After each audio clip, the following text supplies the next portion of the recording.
Yasharallah.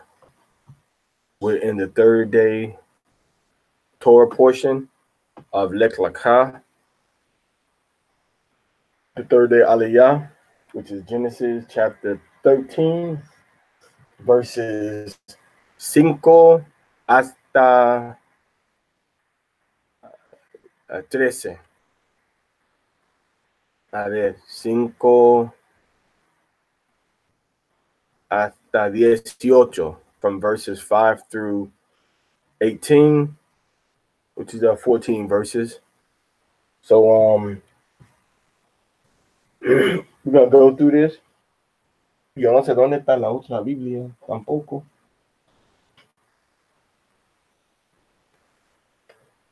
We go right into verse 5. So far we've seen that Abraham left out of Africa because the African playboy Pharaoh in Egypt wanted his wife. Found out that Aliyah was married. He left. He made Sarah leave his household. He didn't take her as his wife, and he gave her back to Abraham. And when he gave her back to Abraham, Abraham left. And we pick up from chapter 13, verse 5, with Lot. Okay, Lot left with Abraham. Lot went down to Egypt with Abraham. And that's kind of like Abraham's like a H-Boom Coon right there. That's his rider. He's been rolling with him since they left up out of Ur of Chaldees. And contrary to what people say, Lot is, Lot ain't a bad guy. All right, so we're going to start from verse 5, picked up with Lot. Okay, and it says, and also Lot, who went with Abram, had flocks and herds and tent. So Abraham was making sure that all his people was eating. Everybody was eating when he was rolling with Abraham. So this was the function and nature of a sheikhdom, or of a kingdom that was a nomadic kingdom. Abraham had goats and flocks of sheep, and everybody was rolling with him. And Lot had a lot of resources also, riches, wealth. Okay, and it says, and not was able to support them the land, that they might dwell together. So for were their possessions so great that not they could dwell together. So they had so much resources and people and animals that it became a strain on the ecological, the natural water, the terrain, the soil, and they knew that the area was becoming overpopulated. It was becoming overpopulated. So to avoid, that uncomfortable, deteriorating sprawl situation, they had to come up with a solution so they don't wear out the land. So you have to make sure that the land is able to support whoever it is that's going there and whatever it is that y'all plan on doing. Let's go ahead and say that. Whoever it is you're supposed to be with and what y'all plan to do, tell your brother. You got to make surveys to know that your land is able to support all your people and your goals, what you want to do. All right.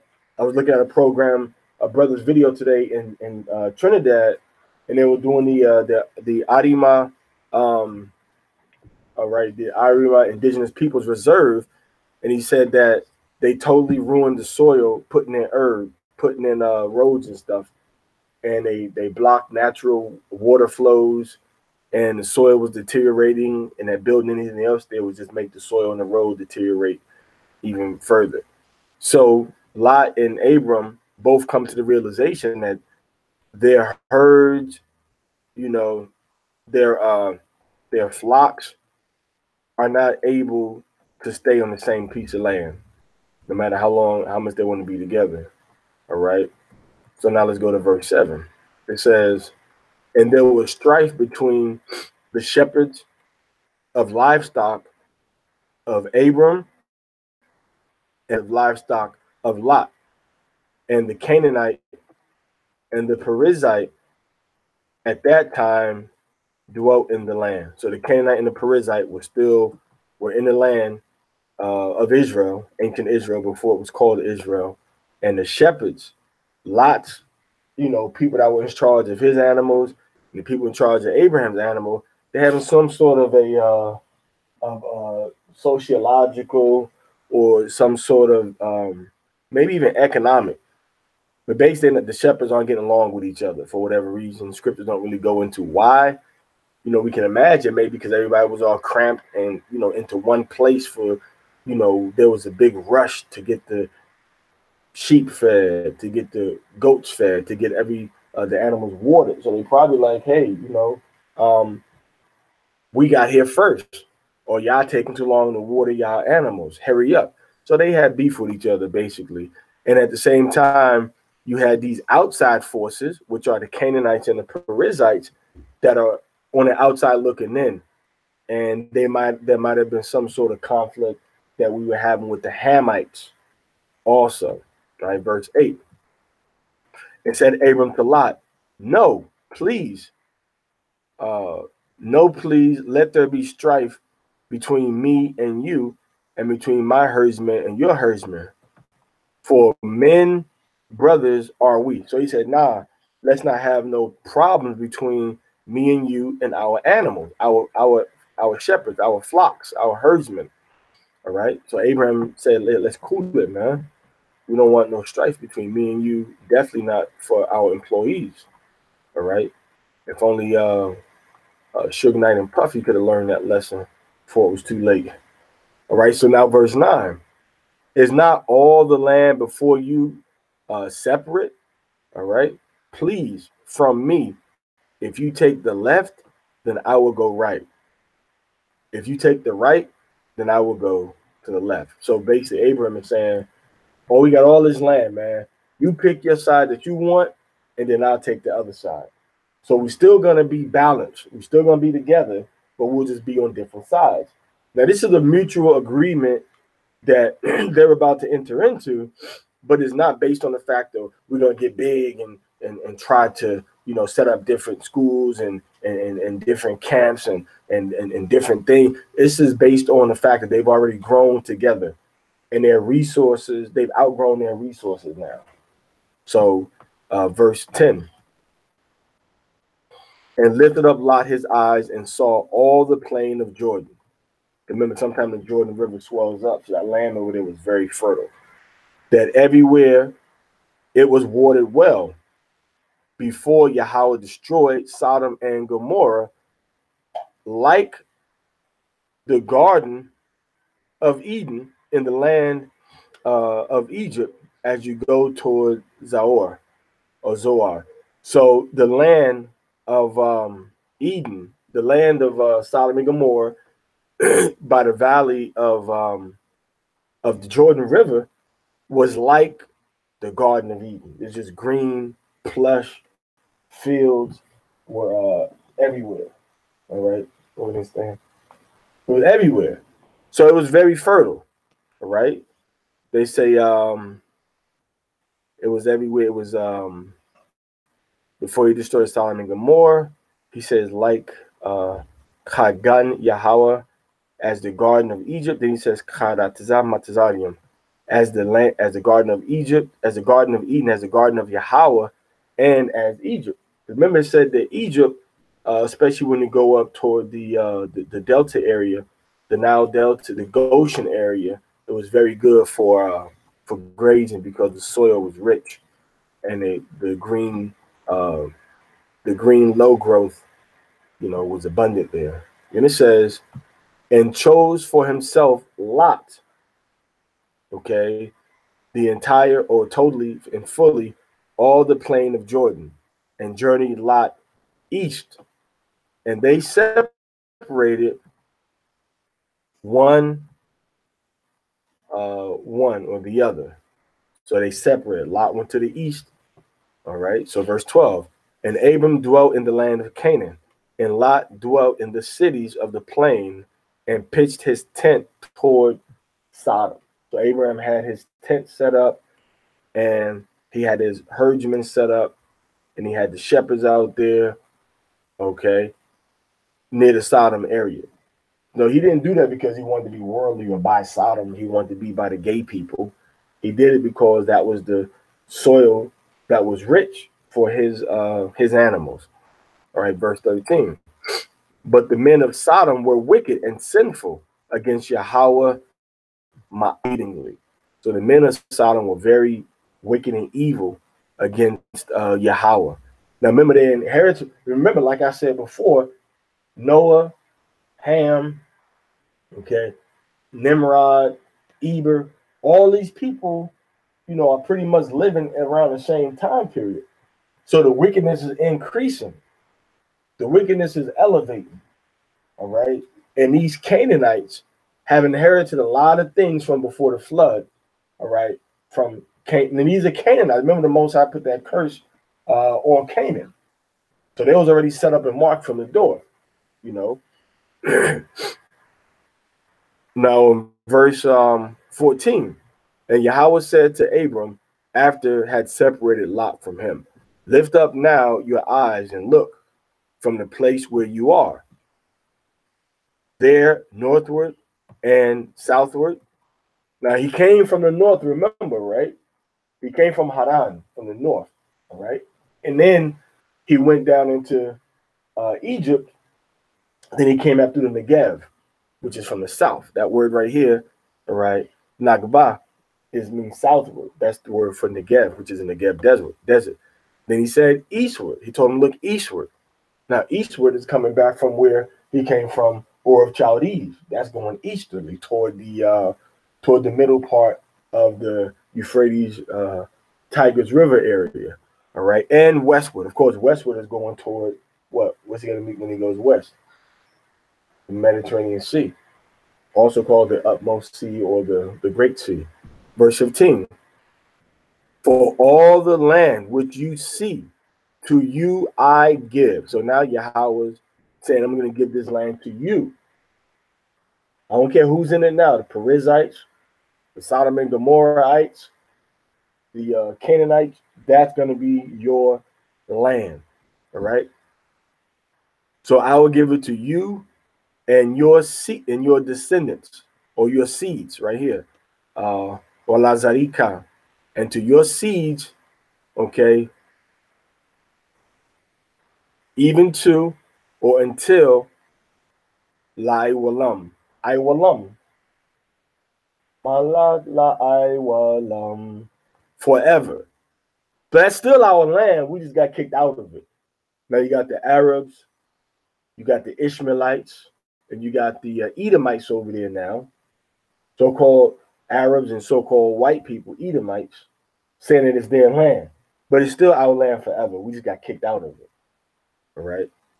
And I will make your descendants like the dust of the earth, so that if could a man number the dust of the earth, so also your descendants could be numbered. So he said he's going to make you great. Now, this is something really, important for Abraham to believe, because he has no natural heir right now. Only person he has to bring in as his heir, who could take over his whole empire, is going to be Eleazar, which was the chief servant in Abraham's household. He's the one that handled all of Abraham's heavy work, administrative type of things, money, all right, buying and selling things. He's like in the same position that Joseph was to a Potiphar. Eleazar is. All right. So Yahweh says that your children are going to become so numerous that it's going to be like the dust of the earth. Okay. It's going to be like the dust of the earth. If you can count it, then you're going to be able to count your descendants.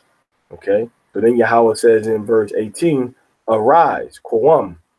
All right. That's why people say Qawam Yasharallah, but it's with a W also. It's Qawam, Qawam Yasharallah. Qawam Yasharallah. All right. He says, rise. Then he says, walk. Walk in the land through its length and its width. For to you I give it. So Yahweh says, go ahead and walk the land, walk it out, walk around. This is all yours, man. This is all your territory now. It's all your land. So this is one of the main points of the inheritance that Yahweh is making with us. But now we have to go through all types of hell, all types of punishment, all types of drama, both exterior from the outside and interior from the inside, fighting against outer forces and fighting against forces, negativity that's within ourselves to get this land.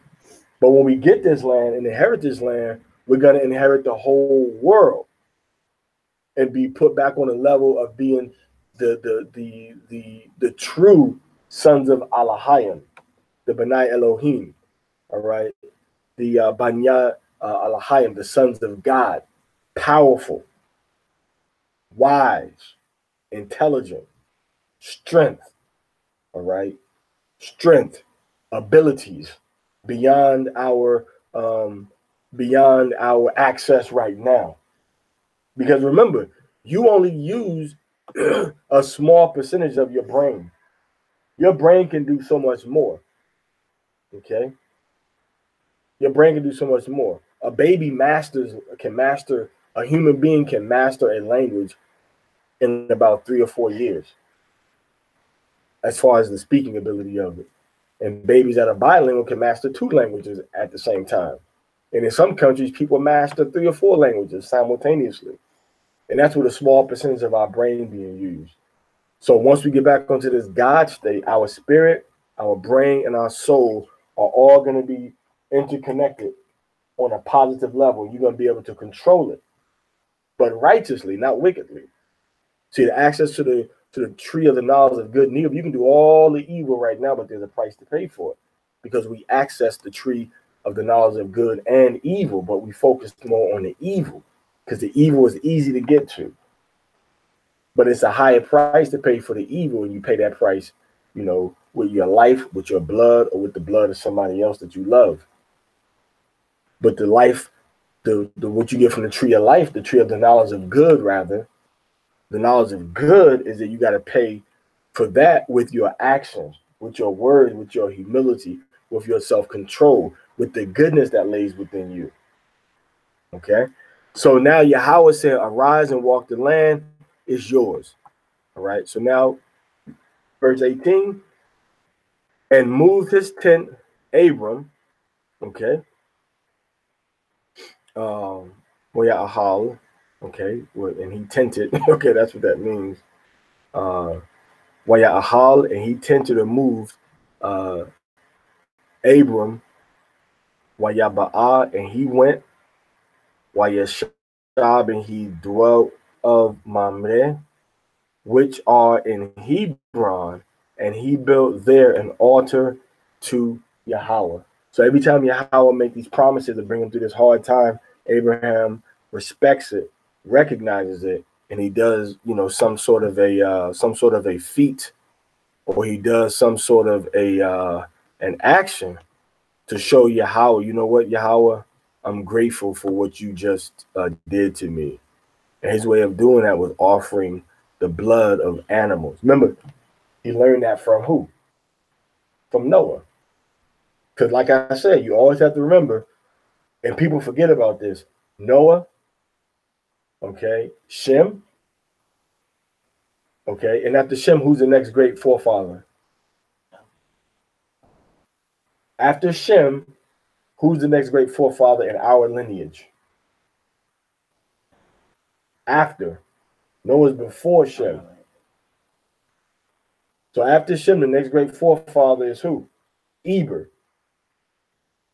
And Eber is Ibar. And Ibar Yah is translated as what?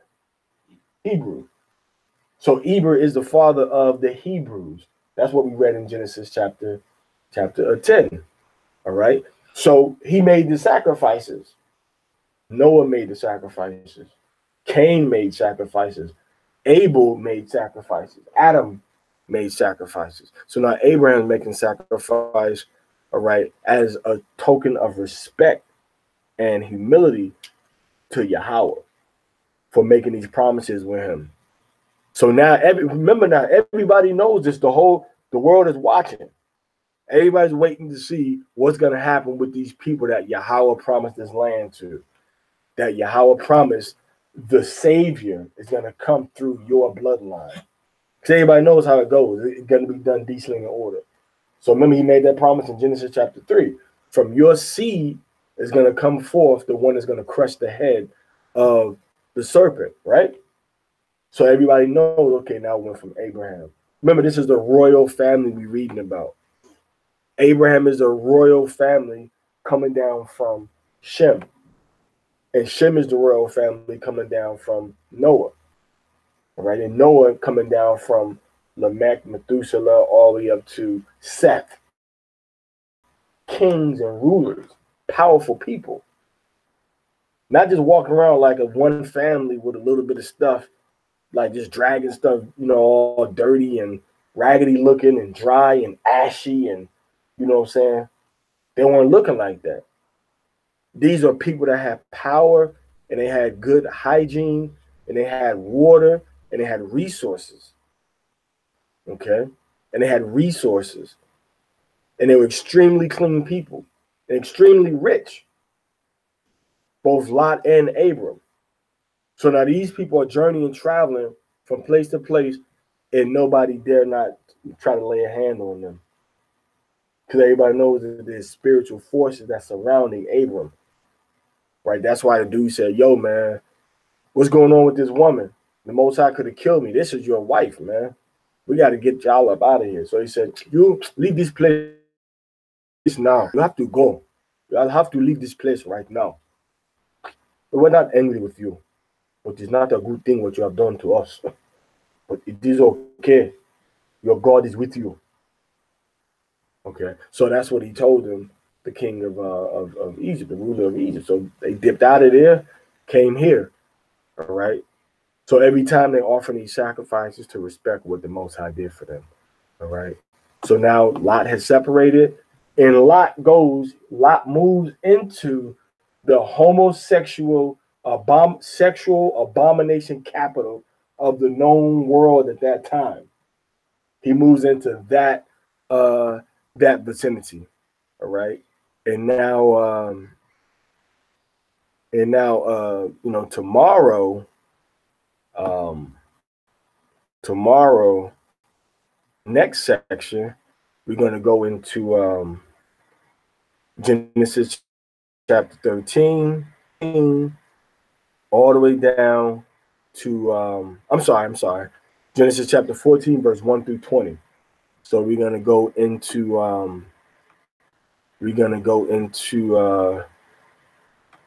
Jedorah Omer. That's my dude right there. That's like looking at this dude, and I think about all the Hindu demigod superhero movies that they put out from the ancient world. Because this dude is an Elamite, all right? And then he links up with another guy they called basically King of the World, Tidal, right? Tidal, all right? So that's going to be tomorrow, 18 verse 1 through 20. And then they get into a big military confrontation. And they kidnap Lot, take him as a prisoner of war. And then Abraham has to go in there with some elite soldiers, man. Abraham goes in there with some elite soldiers, 318 soldiers. And then he liberates not only Lot, but all of the Hamites that were taken by these people as prisoners of war. All right. And he does it at night. He does it at night. And he himself also a part of the battle. So he goes into battle, with them at that time period. So we're going to go into that tomorrow. It's called you can call it the War of the Kings or the Kings. So this is kind of like the first world war, so to speak, that we have recorded. because so many nations involved in it, and then we get involved in it also. So we go and we go and wreck shop under the direction of our Father, Abadaham. So that's pretty much the Torah portion for today. All right, nothing else really we can go into right now. So Shemai, Yasharallah, Yahweh, Allahayna, Yahweh Akkad, Wa Ahabta at Yahweh Allahayaka, Bakal, Lababka, Wabakal, Napaska, Wabakal, Ma'adka. Hear, O Israel, Yahweh our power, Yahweh is one, and you shall love Yahweh your power with all your heart, with all your soul, and with all your might. Hallelujah, hallelujah, hallelujah. All right, so Tawadi Yahweh for giving us understanding of your laws, commandments, and statutes. Teach us the lessons as we go throughout our day and our night that you would have us to learn and apply from this portion of our history. We ask you to also forgive us and our fathers for iniquities and transgressions that were committed against you. Make us stronger in your laws, commandments, and statutes, and make us stronger to walk in the path of your Son, Yahweh Shai Hamashiach. Teach us to love you and love our neighbor as we love ourselves, and teach us to walk in the fruits of the Spirit. This we ask in the name of your Son, Yahweh Shai Hamashiach, the one of Yalaman. All right, so that's it for this all